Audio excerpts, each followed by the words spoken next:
Hello guys, അപ്പോൾ നമ്മളെ Q&A part 2ലേക്ക് എല്ലാവർക്കും സ്വാഗതം. അപ്പോൾ കഴിഞ്ഞ ദിവസം നമ്മൾ വീഡിയോ ഇട്ടിട്ടുണ്ടായിരുന്നു ഇല്ലേ, കഴിഞ്ഞ വീഡിയോ. അപ്പോൾ അയ്യോ എവിടെ പോയി അപ്പോൾ അതിൽ നമ്മളൊരു ക്വസ്റ്റ്യൻ പറഞ്ഞങ്ങടെ എൻഡ് ചെയ്ത് നിൽക്കുമ്പോഴാണ് ഞാൻ വിചാരിച്ചത് എന്നാൽ പാർട്ട് 2 ആക്കാം എന്നുള്ളത്. അപ്പോൾ ഈ വീഡിയോയിൽ കുറച്ച് എക്സ്ക്ലൂസീവ് കാര്യമുണ്ടെന്ന് ഞാൻ സസ്പെൻസ് ഇട്ടുണ്ടായിരുന്നു, അത് ഞാൻ പറഞ്ഞുതരാം. ആക്ച്വലി ബ്രസ്റ്റ് ഫീഡിങ് ജേർണി എങ്ങനെ ഉണ്ടായിരുന്നു മൂന്നാളുടെയും, LSCS ചെയ്തു കഴിഞ്ഞ് ബ്രസ്റ്റ് മിൽക്ക് വരാൻ ടൈം കൂടുതൽ എടുത്തോ comparing to normal delivery. Actually 3 പേരുടെയും ജേർണി എടുക്കണമെങ്കിൽ ഇപ്പോൾ ഇവൻ്റെ ജേർണി, ചെറിയ മാവിൻ്റെ ജേർണി പറയാനുള്ള ടൈമൊന്നും അതിലൊരു 1.5 മന്ത് ആയിട്ടേ ഉള്ളൂ. പക്ഷേ അല്ലൂസിൻ്റെ ആണെങ്കിലും, അല്ലൂസിനൊക്കെ ഞാൻ കുറേ സ്ട്രഗിൾ ചെയ്തിട്ടുണ്ട്. ഫസ്റ്റ് ഡെലിവറി അല്ലേ, ഫസ്റ്റ് ഡെലിവറിക്ക് പാല് വരാനൊക്കെ കുറച്ച് ടൈം എടുക്കും. അപ്പോൾ ഫസ്റ്റ് 1 to 2 എന്നാലും എല്ലാവർക്കും പാലുണ്ടായിരുന്നു, ബുദ്ധിമുട്ടുണ്ടായിരുന്നില്ല. ഒരു ഫസ്റ്റ് ഡേ ഒക്കെ കഴിഞ്ഞപ്പോഴൊക്കെയാണ് ചെറുതായിട്ട് പാലും കാര്യങ്ങളൊക്കെ വരാൻ തുടങ്ങിയിട്ടുണ്ടായിരുന്നു അല്ലുൻ്റെ. അപ്പോൾ ആ സമയത്തേക്ക് ഭയങ്കര ടെൻഷനായിരുന്നു, അവൻ അതിൽ ഓക്കെ ആണോ, ഞാൻ കൊടുക്കണ പാല് തികയുന്നുണ്ടോ. അത് ഇപ്പോഴും ഉണ്ട് കേട്ടോ, നമ്മൾ അമ്മമാർക്ക് അറിയാലോ, അത് നമുക്ക് ഇങ്ങനെ ഭയങ്കര ടെൻഷനായിരിക്കും. അതുണ്ട്. അതല്ലാതെ അല്ലൂസിൻ്റെ എനിക്ക് ജേർണി പറയുകയാണെങ്കിൽ ഒരു 8 months 9 months ഒക്കെ ആ സമയമൊക്കെ ആകുന്ന സമയത്തേക്ക് കൊറോണ വന്നതിന് ശേഷം കുറച്ച് പാല് കുറഞ്ഞിട്ടുണ്ടായിരുന്നു. പിന്നെ അല്ലൂസിന് വലിയ ഒരു ആക്രാന്തമുള്ള ടൈപ്പ് അല്ലായിരുന്നു പാലിന് വേണ്ടിയിട്ട്.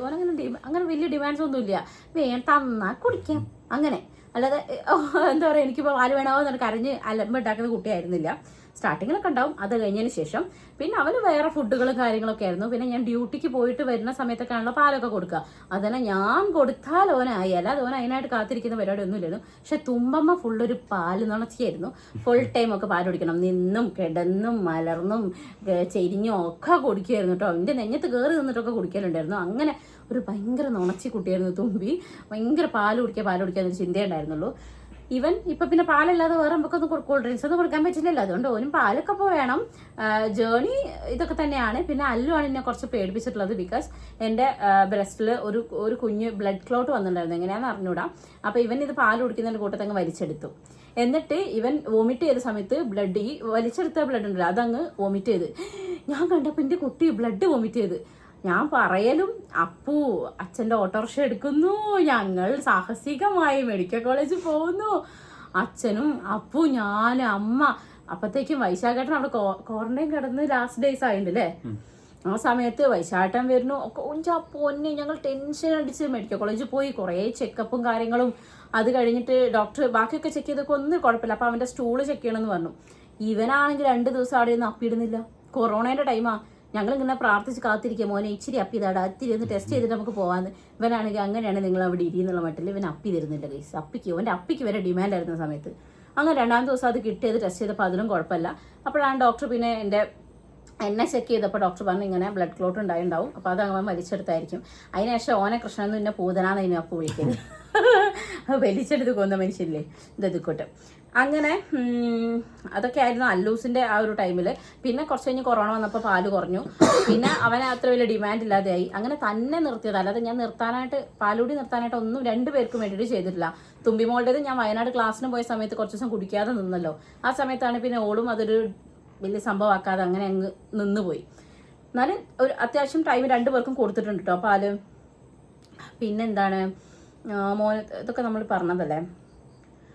3 ഡെലിവറി എക്സ്പീരിയൻസ് ഷെയർ ചെയ്ത ഇയാൾക്ക് വന്ന ചേഞ്ചിനെ പറ്റിയും ഞാൻ പറഞ്ഞു ഓൾറെഡി കഴിഞ്ഞ വീഡിയോയിൽ 3 ഡിഫറൻസും പറഞ്ഞു.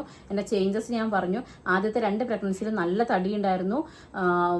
ആഫ്റ്റർ ഡെലിവറി നല്ല തടി വെച്ചിട്ടുണ്ടായിരുന്നു. ഇത്തവണ പ്രഗ്നൻസി ടൈമിൽ തീരെ തടി വെച്ചില്ല, നോർമൽ ആ വയറ് മാത്രമേ ഉണ്ടായിരുന്നുള്ളൂ. ഇപ്പോഴും ആ പണ്ടത്തെ ഒരു ലെവൽ വെച്ച് നോക്കുമ്പോൾ ഓവർ തടി വെച്ചിട്ടില്ല. ഓക്കെ. പിന്നെ ഒരു ഡൗട്ട്, മുന്നേ സിസേറിയൻ ആയിരുന്നല്ലോ അല്ലേ ഇതും? അതായത് രമണ നിർത്തുന്നത് കൊണ്ട് വേദനയ്ക്ക് മാറ്റം. എൻ്റെ ഡയലോഗ് എനിക്ക് എന്നിട്ട് വീശണല്ലേ. വേദനയ്ക്ക് മാറ്റം കൂടുതലായിരുന്നു, എനിക്ക് തോന്നിയിട്ടില്ല കേട്ടോ. അങ്ങനെ തോന്നിയോന്ന്? എനിക്ക് തോന്നി. എനിക്ക് നല്ല പെയിൻ ഉണ്ടായിരുന്നു. ഡെലിവറി സ്റ്റോപ്പ് ചെയ്യുന്നതുകൊണ്ട് ഭാഗമായിട്ട് എനിക്ക് നല്ല പെയിൻ ഉണ്ടായിരുന്നു കേട്ടോ. എനിക്കത് ആലോചിക്കാൻ കൂടെ എത്രയും പെയിൻ ഉണ്ടായിരുന്നു. KMCT ഹോസ്പിറ്റൽ അല്ലേ ഇത്? പുതിയ ബ്ലോക്കിൽ ഡെലിവറി ഒന്നും ഇല്ലല്ലോ. അവിടെ എങ്ങനെ ഡെലിവറി കഴിഞ്ഞിട്ട് പോയതാണോ? അല്ല, പുതിയ ബ്ലോക്കിൽ ഡെലിവറി ഉണ്ടല്ലോ. സൂപ്പർ സ്പെഷ്യാലിറ്റിയിൽ ഡെലിവറി ഉണ്ട്. മദർ ആൻഡ് ചൈൽഡിലും ഉണ്ട്, സൂപ്പർ സ്പെഷ്യാലിറ്റിയിലും ഉണ്ട്. എൻ്റെ ഡോക്ടർ ഞാൻ കാണിച്ചതൊക്കെ മദർ ആൻഡ് ചൈൽഡ്, പഴയത് വുമൺ ആൻഡ് ചൈൽഡ് അല്ലേ, വുമൺ ആൻഡ് ചൈൽഡ് പഴയതിലായിരുന്നു ഞാൻ കാണിച്ചത്.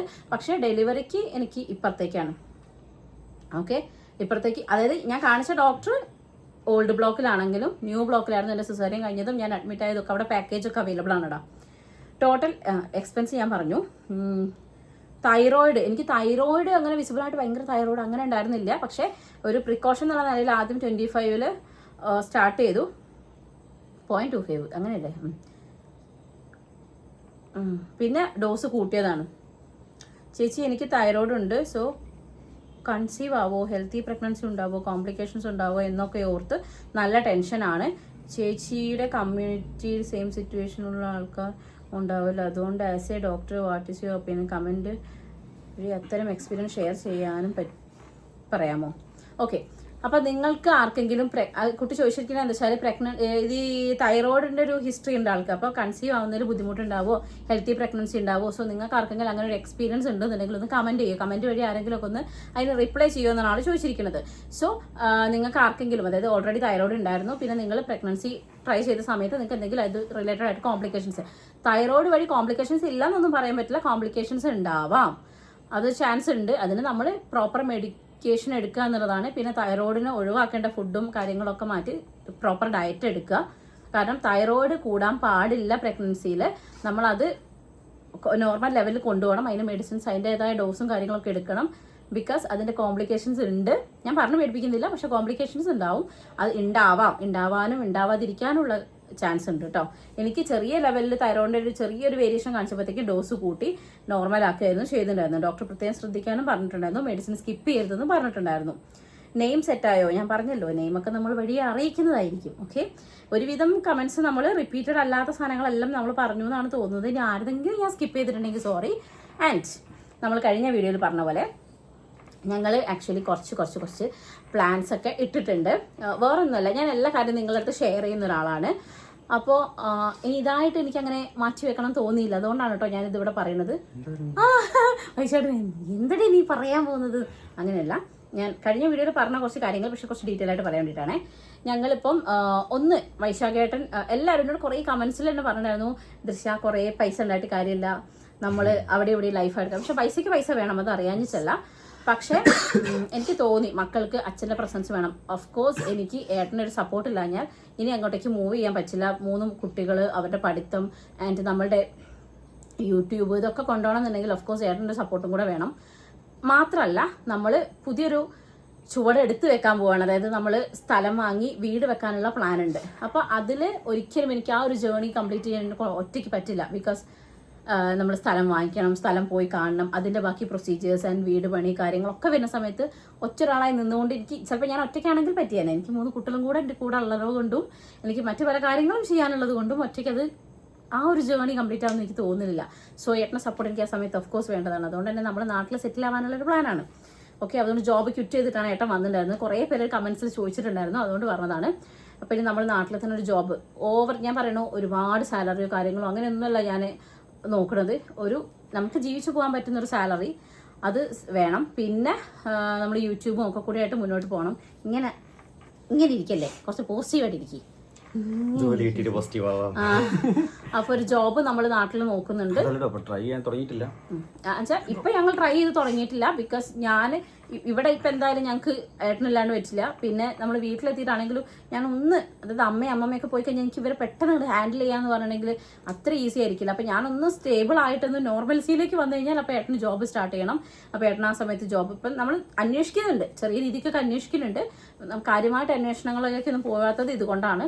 ഒന്ന് സ്റ്റേബിൾ ആയി കഴിഞ്ഞാൽ നാട്ടിൽ തന്നെ ഒരു ജോബ് ആക്കി സെറ്റ് ആയിട്ട് അങ്ങനെ നിൽക്കണം എന്നാണ് വിചാരിക്കുന്നത്. ആൻഡ് നമ്മൾ സ്ഥലം വാങ്ങിക്കാനുള്ള പ്ലാൻ ഉണ്ട്. അപ്പോൾ അതിനുവേണ്ടി ഞങ്ങൾ കുറച്ചൊക്കെ ഇങ്ങനെ പോയി നോക്കി സ്ഥലം കുറച്ച് അന്വേഷിച്ച് ഇങ്ങനെയൊക്കെ ഞങ്ങൾ നടത്തുന്നുണ്ട്. ഞങ്ങൾ ഈ പഞ്ചായത്തിൽ ഓരോ അരിമണിയും പെറുക്കി എടുക്കുമെന്ന് പറഞ്ഞാൽ പെറുക്കി എടുക്കും.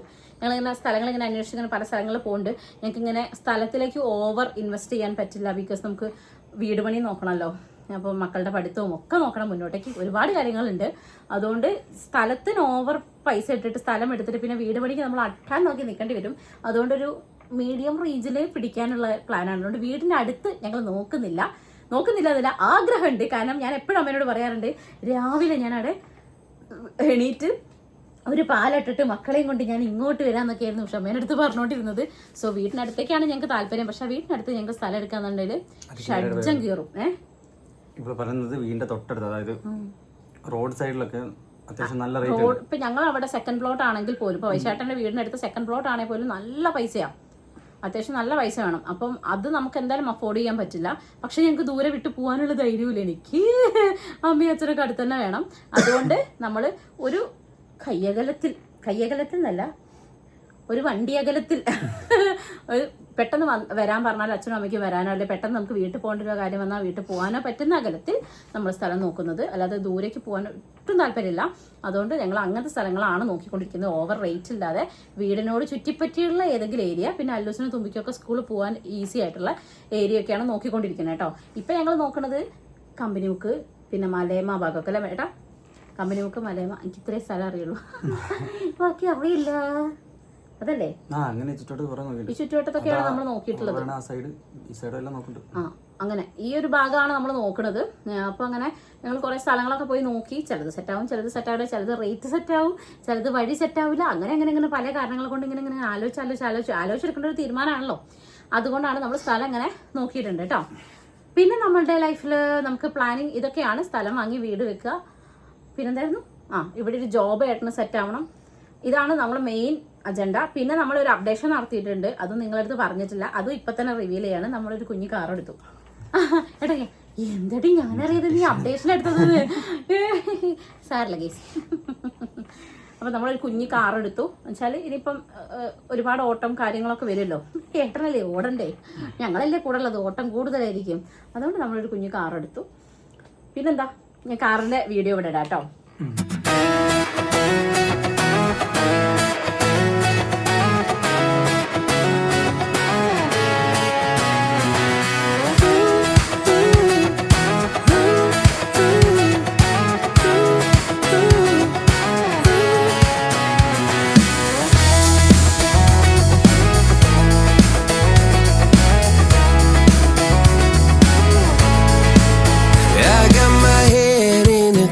So high, feet on the ground, but I still get by. The rules were made for someone else to try, but not me, not me. They say slow down, son, take your time, but I was born running every stop sign. Sky is the limit, no chance to hold.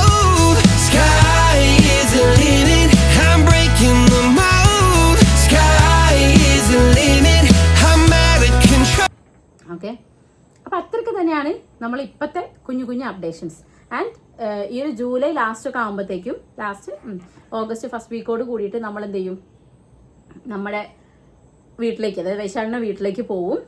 അതിൻ്റെ ഇടയ്ക്ക് മോൻ്റെ 56 കഴിക്കണം. പിന്നെ അത് കഴിഞ്ഞിട്ട് എൻ്റെ treatment complete ചെയ്യണം. 14 days ട്രീറ്റ്മെൻറ്റാണ് ഞാൻ എടുക്കുന്നത്. അപ്പം അതും കൂടെ കഴിഞ്ഞിട്ട് വേണം നമുക്ക് എന്ത് ചെയ്യാൻ, വീട്ടിലേക്ക് പോകാൻ വേണ്ടിയിട്ട്. അപ്പം ആ ഒരു കാര്യം അങ്ങനെ. പിന്നെ തുമ്പിമോളെ സ്കൂളിൽ ചേർത്തുന്നില്ലെന്ന് ആരൊക്കെ ചോദിച്ചിട്ടുണ്ടായിരുന്നു. തുമ്പിമോളെ അടുത്ത വർഷം, കാരണം ഒക്ടോബർ ബേബിയാണ്. സോ അടുത്ത വർഷം നമുക്ക് ചേർത്താൻ പറ്റത്തുള്ളൂ. അടുത്ത ജൂണിൽ ചേർത്തു നമ്മൾ. 4.5 വയസ്സാവും അവൾക്ക്. അപ്പോൾ അവളെ പരിഹാരം എന്നാ പറയുന്നത്, ദയാപുരത്ത് തന്നെ അല്ലൂസിൻ്റെ അതേ സ്കൂളിൽ തന്നെ ചേർത്ത്. അതുകൊണ്ടാണ് സ്കൂളിലേക്ക് പോകാനുള്ള എളുപ്പവും കൂടെ ഞങ്ങൾ സ്ഥലം വാങ്ങുന്നതിലേക്ക് നോക്കുന്നത്. അങ്ങനെ പിന്നെ അമ്മയും അമ്മമ്മയും ഞാനിവിടെ നിന്ന് ഓഗസ്റ്റ് ഫസ്റ്റ് വീക്കോട് കൂടിയിട്ട് ഓരും പോവും. ഒരു പോയി കഴിഞ്ഞിട്ടല്ലേ ഈശ്വരായി ഞാൻ ഏത് ലെവലിൽ പോകുന്ന എനിക്കറിയില്ല. ഏട്ടനാണ് അതിൻ്റെ കാളും കൂടുതൽ പേടി. കാരണം എനിക്ക് ഞാൻ എങ്ങനെയാണ് അത് അഡ്ജസ്റ്റ് ആവുക, ലൈക്ക് അതൊന്ന് ബാലൻസ് ചെയ്യുക. അപ്പം നമ്മളെ വീട്ടിൽ നിന്ന് ഇങ്ങോട്ട് വരുമ്പോഴും അങ്ങനെ തന്നെ വിശേഷം. നിങ്ങൾ അത് അറിയാത്തത് കൊണ്ടാണ്. നിങ്ങൾക്കൊക്കെ എന്ത് സുഖമാണ്, നിങ്ങൾക്ക് എന്ത് സുഖമാണ് അല്ലേ. നമ്മൾ എത്ര അഡ്ജസ്റ്റ് ചെയ്യണം ഗൈസ്, സ്വന്തം വീട് ഉപേക്ഷിച്ച്. ഞാൻ ഇവിടെ നിന്ന് ഒരു 10 മിനിറ്റ് വീട്ടിൽ പോയാൽ 10 വട്ടം വിളിക്കുള്ളൂ. അത് ഒറ്റ മിനിറ്റ് ഞാൻ ചോദിക്കട്ടെ, നിങ്ങൾ ഭാര്യ വീട്ടിൽ ഈ തട്ടുന്ന നിർത്ത്. ഭാര്യ വീട്ടിൽ വന്ന് നിൽക്കുമ്പോൾ നിങ്ങൾക്ക് ഉണ്ടാവുന്ന കുറച്ച് കാര്യങ്ങളുണ്ടല്ലോ. ഇത് ഭാര്യ വീടല്ലല്ലോ. അല്ല ഇതല്ല പറയുന്നത്. നിങ്ങൾ ചെറുപ്പ വീട്ടിൽ വന്ന് നിൽക്കുന്ന സമയത്ത് കറി കിടക്കണ എന്നോട് കണ്ണോട് കാണിക്കും, പക്ഷേ കറി. പിന്നെ കുറച്ച് ദിവസം അടുപ്പിച്ച് നിൽക്കേണ്ടി വന്നിട്ട് ഏട്ടൻ പറയും ഞാൻ പോട്ടെ ഇവിടെ നിന്നു, കുറച്ച് ദിവസം കഴിഞ്ഞ് വരാം. ഇങ്ങനത്തെ കാര്യങ്ങൾ ആണുങ്ങൾക്ക് ഉണ്ടാകുമ്പോൾ പെണ്ണുങ്ങൾക്ക് കണ്ടോ. അപ്പൊ നമ്മള് ഇവിടേക്ക് വരുമ്പോ എന്താ അറിയോ, ഇത് നിന്റെ സ്വന്തം വീട്, ഇത് നിന്റെ സ്വന്തം അച്ഛനും അമ്മയും, ഇത് നിന്റെ സ്വന്തം വീട്. അച്ഛനും അപ്പും ഒക്കെ ഉണ്ടാവും. കാരണം അച്ഛൻ അങ്ങനെ കമ്പനി ആയിരുന്നു. പിന്നെ അതുകൊണ്ട് അധികം സാറ്റർഡേ ഒക്കെ പോകണ്ടായിരുന്നു. പിന്നെ അപ്പോ അവിടെ ഉണ്ട്. എനിക്ക് കമ്പനിക്ക് ആളുണ്ട്, ഞാൻ അവിടെ തന്നെ ഉണ്ടാവും. അപ്പൊ അപ്പവും അച്ഛനൊക്കെ ഉള്ളതുകൊണ്ട് ഏട്ടൻ ആ ഒരു അവിടെ സെറ്റാണ്, അതല്ലാന്നല്ല ഞാൻ പറഞ്ഞു. എന്നിട്ട് പോലും നിങ്ങൾക്ക് കുറച്ച് ഒരു ഇതുണ്ടായിരുന്നു. അപ്പൊ എന്നിട്ട് പക്ഷെ ബാക്കിയുള്ള പെണ്ണുങ്ങളെ കാര്യം ആൾക്കാരെ ഹാൻഡിൽ ചെയ്യുന്ന രീതിയാണ്. ഇതിപ്പോ എന്റെ അനിയനാണെങ്കിലും അപ്പാണെങ്കിലും ഇപ്പൊ എന്താ പറയാ, കല്യാണത്തിന് മുന്നേ എനിക്കറിയാം, അന്ന് മുതലേ കമ്മിയാണ്. അപ്പൊ ഞങ്ങൾ ആ രീതിയിലുള്ള കമ്പനി ആയതുകൊണ്ട് ഞങ്ങൾ എല്ലാ അല്ലല്ല നിങ്ങൾ പറയണം, ആണുങ്ങളാണോ പെണ്ണുങ്ങളാണോ കൂടുതൽ അഡ്ജസ്റ്റ് ചെയ്യണം? ഞങ്ങൾ എത്ര അഡ്ജസ്റ്റ് ചെയ്യണം, പല കാര്യങ്ങൾക്ക് അഡ്ജസ്റ്റ് ചെയ്യണം. അപ്പൊ നമ്മളോട് പറയും ഇത് നിന്റെ സ്വന്തം വീടല്ലേ, ഇത് നമ്മുടെ വീടല്ലേ, ഇത് നമ്മുടെ അച്ഛനും അമ്മയല്ലേ. ആണ്, ഓഫ് കോഴ്സ് ആണ്. പക്ഷെ പെണ്ണുങ്ങളാണ് അതില് പക്ഷെ ട്രഡീഷണൽ പറ്റൂട്ടോ. അടക്ക എന്റെ ഏട്ടന്റെ പുരോഗമന ചിന്താഗതി ഞാൻ പറഞ്ഞുതരാം. അത് നമുക്ക് ട്രഡീഷണൽ ഇതിപ്പോ കുഴപ്പമില്ല. അതല്ല മാൻ, അതല്ല ആ കാര്യത്തിൽ ഏട്ടൻ പറയും പിന്നെ എന്താണ് അതിപ്പോ പണ്ട് തൊട്ടിട്ടേ അങ്ങനെ തന്നെയല്ലേ, ഭർത്താവിന്റെ വീട്ടിലല്ലേ ഭാര്യമാര് വന്ന് നിൽക്കാന്ന്. ഞാൻ ഈ ഡയലോഗ് അടിക്കുമ്പേ പക്ഷേ ഇതേ ഏട്ടൻ തന്നെ വേറെ കാര്യങ്ങളൊക്കെ വരുന്ന സമയത്ത് ഇപ്പൊ ലൈക്ക് ഞങ്ങൾ രണ്ടുപേരും ഏൺ ചെയ്യുക, അല്ലെങ്കിൽ ഞങ്ങൾ രണ്ടുപേരും ഒരുമിച്ച് കാര്യങ്ങൾ ഡീൽ ചെയ്യുമ്പോ ഒക്കെ ഏട്ടൻ പറയും പുരോഗമന ചിന്താഗതി, പഴയ ജനറേഷൻ മുന്നോട്ട് വരണം, ആണുങ്ങളാണ് കുടുംബം പുലർത്തേണ്ടതെന്നുള്ള പെണ്ണുങ്ങളുടെ തെറ്റായ ധാരണ മാറണം. അത് നമ്മൾ 50-50 എന്നല്ല. അതായത് എനിക്കൊരു സ്ട്രഗിൾ വരുമ്പോൾ അവള് വേണം, അവൾക്ക് സ്ട്രഗിൾ വരുമ്പോൾ ഞാൻ ഉണ്ടാവും. അത് ആ സമയത്ത് പുരോഗമന ചിന്താഗതിയാണ്. മറ്റേതൊക്കെ ട്രഡീഷണൽ ആണ് ഗൈസ്. കുറ്റങ്ങൾ കണ്ടല്ലേ, അല്ലാണ്ട് ഒരാൾ തന്നെ അധ്വാനിച്ച് ചെയ്യപ്പെട്ടെ. അല്ല അത് ഞാനും പറയില്ല കേട്ടോ. അങ്ങനെ ഇനി പറ്റില്ല, ഇനി അങ്ങോട്ടേക്കുള്ള കാലം ജീവിക്കാൻ പറ്റുമോ? അങ്ങനെ ഒരാൾ മാത്രം, ഇപ്പൊ ഞാൻ മാത്രം അധ്വാനിച്ചാലും ജീവിക്കാൻ പറ്റില്ല, ഏട്ടൻ മാത്രം അധ്വാനിച്ചാലും ജീവിക്കാൻ, രണ്ടുപേരും തന്നെ അധ്വാനിക്കണം. എന്നാലേ നമുക്കിനിപ്പോൾ ഒന്നാമത്തെ കാര്യം ഞങ്ങൾക്ക് വീടും കുടിയും ഒന്നും ആയിട്ടില്ല. ആക്ച്വലി ഞങ്ങൾ കല്യാണം കഴിഞ്ഞപ്പോൾ 8ാമത്തെ വർഷം. ഇതുവരെ ഞങ്ങൾക്കായിട്ട് എവിടെയും ഒന്നും ഉണ്ടാക്കി വെച്ചിട്ടില്ല. പരസ്യമായി അവഹേളിക്കുന്നു. അല്ല അങ്ങനെയല്ല കേട്ടോ, ഞാൻ ലൈക്ക് പറഞ്ഞത് ചെറിയ ചെറിയ സേവിങ്സ് ഉണ്ട്. ഇപ്പൊ KSF പോലത്തെ കുഞ്ഞു കുഞ്ഞു കാര്യങ്ങൾ, അങ്ങനെ അതല്ല ഞാൻ പറയുന്നത്. നമ്മൾ സ്ഥലം വാങ്ങിയെന്നോ അങ്ങനെ ഉണ്ടോ? സ്ഥലം വാങ്ങിയിട്ടില്ല, വീട് വെച്ചിട്ടില്ല, അങ്ങനത്തെ കാര്യം ഞാൻ ഉദ്ദേശിച്ചത്. അല്ലാതെ നമുക്കിപ്പോൾ കുഞ്ഞു കുഞ്ഞു സേവിങ്സ് ഓഫ് കോഴ്സ് ഞാനിപ്പോൾ യൂട്യൂബിൽ നിന്ന് കാണിച്ചു ചെയ്താണെങ്കിൽ അങ്ങനെയൊക്കെ ആണെങ്കിൽ നമ്മൾ KSF വിളിച്ചിട്ടോ അല്ല ഏട്ടൻ്റെ KSF അല്ല എൻ്റെ KSF അതല്ലാതെ കുറച്ച് സേവിങ്സ് മാറ്റി വെച്ചിട്ടുണ്ട് സ്ഥലം വാങ്ങിക്കാനെന്നും പറഞ്ഞിട്ട് അങ്ങനെ വിചാരിച്ചു വെച്ചാൽ അങ്ങനെയൊക്കെ ഉണ്ട്. അതല്ല നമ്മൾ വാങ്ങിച്ചിട്ടിട്ടില്ല എന്ന് ഞാൻ പറഞ്ഞത്. അപ്പോൾ ഞങ്ങൾക്കൊരു പ്ലാനും ഇല്ലാതെ ബ്ലാങ്ക് ആയിട്ട് നിൽക്കുന്ന ഞങ്ങൾ ഇനി അങ്ങോട്ടേക്ക് എന്തൊക്കെയോ പടുത്തുയർത്താനുള്ള പരിപാടിയിലാണ്. ബ്ലാങ്ക് ആയിട്ട് എന്നുണ്ടെങ്കിൽ ചെറിയൊരു നീക്കിയിരിപ്പുണ്ട്. പക്ഷെ നമുക്കത് സ്ഥലം വാങ്ങിക്കാനും കാര്യങ്ങളൊക്കെ ഒക്കെ നോക്കുമ്പോൾ ഇനി അങ്ങോട്ടേക്ക് ഞങ്ങൾക്ക് ലോണിലൊക്കെ അങ്ങനെ മുന്നോട്ടേക്ക് പോകേണ്ടി വരും. എന്നാൽ കൂടിയും അല്ലേ നമ്മൾ സെറ്റാക്കും. അപ്പം അങ്ങനത്തെ പ്ലാനൊക്കെയാണ്. പിന്നെ അമ്മയും പോകുന്നതിന് സങ്കടം മാത്രമാണ് എനിക്ക് ആലോചിക്കുമ്പോഴുള്ളത്. പിന്നെ അല്ലുവിനെയും തുമ്പീനെയും മോനെയും ഒക്കെ കൂടെ എങ്ങനെ മാനേജ് ചെയ്യുന്നുള്ളൊരു ടെൻഷൻ കാര്യമൊക്കെ ഉണ്ട്. പിന്നെ 56 നമ്മൾ പ്ലാൻ ചെയ്തിരിക്കുന്നത് വളരെ കുറച്ച് ആൾക്കാരുള്ള കുഞ്ഞൊരു പ്രോഗ്രാം. ഇപ്പം വളകാപ്പൊക്കെ ഉണ്ടായില്ലേ, അതുപോലത്തെ ഒരു കുഞ്ഞു പ്രോഗ്രാമാണ് നമ്മൾ പ്ലാൻ ചെയ്യുന്നത്. കാരണം എന്താ പറയുക, ഇപ്പോൾ ഒന്നാമത് മഴയും കാര്യങ്ങളും ഒക്കെയാണ്. പിന്നെ വലിയൊരു പ്രോഗ്രാം നടത്താനുള്ളൊരു സെറ്റപ്പ് ഒന്നും ഇപ്പോൾ നമ്മൾ മനസ്സിൽ കാണില്ല അല്ലേ. അപ്പോൾ കുഞ്ഞു പ്രോഗ്രാമാണ്, വളരെ അടുത്ത് ക്ലോസ് ആയിട്ടുള്ള ആൾക്കാരെ മാത്രം വിളിച്ചിട്ടുള്ള കുഞ്ഞു പ്രോഗ്രാമാണ്. പിന്നെ ഇവിടെ വെച്ചിട്ട് നടത്തുന്നില്ല, കാരണം നമ്മൾ മഴയാണ്. അപ്പോൾ നമുക്ക് എല്ലാവർക്കും ഇരിക്കാനും കാര്യങ്ങളൊക്കെ ബുദ്ധിമുട്ടാവും. അതുകൊണ്ട് തന്നെ പിന്നെ അവിടെ വെച്ചിട്ട് ഏട്ടൻ്റെ വീട്ടിൽ വെച്ച് നടത്താനാൽ അതൊക്കെ ഡീൽ ചെയ്യാനും കുറച്ച് നമ്മൾ അവിടെ തന്നെ പോയി നിൽക്കേണ്ടി വരും. അപ്പോൾ അതിനേക്കാളൊക്കെ നല്ലത് ഇപ്പോഴത്തെ സിറ്റുവേഷനിൽ ഒരു ഓഡിറ്റോറിയമാണ് നമ്മൾ പ്ലാൻ ചെയ്തിരിക്കുന്നത്. സോ ഒരു ഓഡിറ്റോറിയത്തിൽ വെച്ചിട്ടാണ് 56 നടത്തുന്നത്. ഓക്കെ, ഇതൊക്കെയാണ് ഇപ്പോഴത്തെ പ്ലാൻ അല്ലേ? അല്ല യെസ് പറയാതെ എന്തെങ്കിലും പറ. Yes okay. അപ്പോൾ അങ്ങനെയൊക്കെയാണ് ഞങ്ങളുടെ ഇപ്പോഴത്തെ പ്ലാൻ. ഇനി നിങ്ങൾ എന്താ പറയുക, ഇനി എൻ്റെ സ്ഥലം കണ്ടെങ്കിൽ പറഞ്ഞോളൂ. യൂട്യൂബ് വഴി സ്ഥലം അന്വേഷിക്കുന്നു, ബ്രോക്കറില്ലാതെ സ്ഥലം അന്വേഷിക്കുന്നത് അല്ലട്ടോ. നമ്മളൊക്കെ നമ്മൾ സ്ഥലം നോക്കുന്നത് അറിഞ്ഞിട്ട് നമ്മളെടുത്ത് സ്ഥലം പറഞ്ഞു തന്ന കുറേ പേരുണ്ട്. നമ്മളെ വീഡിയോ കാണുന്നതിൽ തന്നെ 2-3 ആൾക്കാർ നമുക്ക് ചേച്ചി ഞങ്ങൾ ഇന്ന സ്ഥലത്ത് സ്ഥലം വാങ്ങിയിട്ട് അതിൻ്റെ അപ്പുറത്ത് സ്ഥലം വാങ്ങിച്ചതെന്നൊക്കെ പറഞ്ഞിട്ട് മെസ്സേജ് അയച്ചിട്ടുണ്ടായിരുന്നു. നമ്മൾ ഈ ഏരിയയിൽ തന്നെയാണ് നോക്കുന്നത് കേട്ടോ. പിന്നെ എനിക്ക് കോമൺ ആയിട്ട് വരുന്നൊരു ക്വസ്റ്റ്യൻ ആണ്, ഞാൻ പഠിച്ച സാധനം ഫുള്ള് സ്റ്റോപ്പ് ചെയ്തോ എന്നുള്ളത്. അപ്പം അത് എന്ന് വെച്ചിട്ടുണ്ടെങ്കിൽ ഇപ്പം കറൻ്റ്ലി ഞാൻ പോകുന്നില്ല എന്നുണ്ടെങ്കിലും ഫുള്ളായിട്ട് അങ്ങോട്ട് എടുത്ത് ഒഴിവാക്കുന്നൊന്നുമില്ല. എനിക്കൊരു എക്സ്പീരിയൻസിന് വേണ്ടിയിട്ട് എന്തായാലും ഞാൻ കുറച്ച് അങ്ങനെയും അത് കഴിഞ്ഞിട്ട് പിന്നെ എങ്ങനെയാണെന്നുള്ളതൊന്നും ഞാൻ പ്ലാൻ ചെയ്തിട്ടില്ല. എന്തായാലും മോൻ ഇച്ചിരി ആയി കഴിഞ്ഞ് നമ്മളെ വീട് പണിയൊക്കെ ഒന്ന് സെറ്റായി കഴിഞ്ഞിട്ടുണ്ടെങ്കിൽ സിറ്റിങ്ങിനാണെങ്കിൽ പോലും വീക്ക്ലി 2 ആണെങ്കിൽ പോലും പോകണം എന്ന് എനിക്ക് ആഗ്രഹമുണ്ട്. പിന്നെ കുറേ പേര് ചോദിച്ചത് വാവയ്ക്ക് എന്ത് ഓയിലാണ് യൂസ് ചെയ്യുന്നത്, എന്തൊക്കെ പ്രൊഡക്ട്സ് ആണ് യൂസ് ചെയ്യാറ്, മോൻ എന്താണ് കണ്ണെഴുതി കൊടുക്കാത്തത് തുടങ്ങിയിട്ട്. കണ്ണെഴുതി കൊടുക്കാഞ്ഞത് ഓഫ് കോഴ്സ് 28 നമ്മൾ നടത്തിയിട്ടില്ല, 28 നടത്തിയിട്ടില്ല, അതുകൊണ്ടാണ്. പിന്നെ കണ്ണ് ഞാൻ അങ്ങനെ എഴുതാറുണ്ടെന്ന് ചോദിച്ചാൽ അല്ലൂസിൻ്റെ ഞാൻ വാരിക്കുത്തി എഴുതിയിട്ടുണ്ടായിരുന്നു. കൺമഷീൻ്റെ ബ്രാൻഡ് അംബാസഡർ ഞാനായിരുന്നു. അതുപോലെ ദിഗംബരനെ കൂട്ടാക്കി വെച്ചിട്ടുണ്ടായിരുന്നു. നന്നായി പിരികെഴുതി വലിയ വാലിട്ട് കണ്ണെഴുതി വലിയ പൊട്ടൊക്കെ തൊട്ടിട്ട് വലിയ കവിളിൽ കുത്തൊക്കെ തൊട്ടിട്ടായിരുന്നു അല്ലൂസിനെ ഞാൻ കൊണ്ടുവരുന്നത്. കാരണം എനിക്ക് പെൺകുട്ടിയാവണമെന്ന് ഭയങ്കര ആഗ്രഹമായിരുന്നു. പിന്നെ ആദ്യമായിട്ട് കിട്ടിയ കുട്ടി, അപ്പോൾ ഞാൻ അങ്ങ് ഉഷാറാക്കിയിട്ടുണ്ടായിരുന്നു. ടിക്ടോക്ക് കണ്ടവർക്ക് അറിയാൻ പറ്റും. ഫുൾ അങ്ങനെ സെറ്റ് ചെയ്യണില്ല ചേട്ടാ. എപ്പോഴും കണ്ണെഴുതി കൊണ്ടൊക്കെയാണ് കൊണ്ടുവരുന്നത്.